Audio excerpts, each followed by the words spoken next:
السلام علیکم ورحمت الله وبرکاتہ. عزتمندو مونږ بنن تاسو ته د نظر بد لپاره یو بهترین علاج ذکر کوو، خو د هغې نه وړاندې که چېرته تاسو زموږ په چینل باندې نوي یې، زموږ چینل سبسکرایب کړئ او د نورو ملګرو سره شیر کړئ.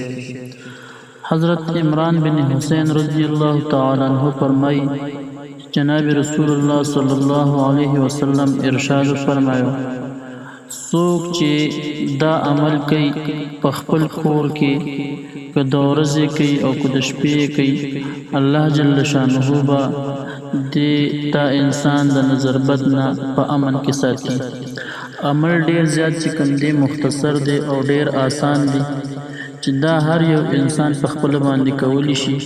نو موږ تاسو کوشش وکړو چې موږ په خپل باندې ځان لپاره کوو او د خپل ماشومانو لپاره هم کوو.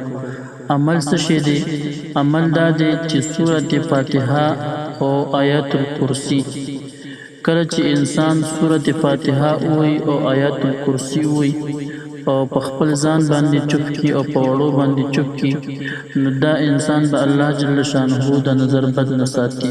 نو موږ تاسو کوشش وکړو چې موږ تاسو دا عمل جاری کړو او په خپل عمل کې راوړو.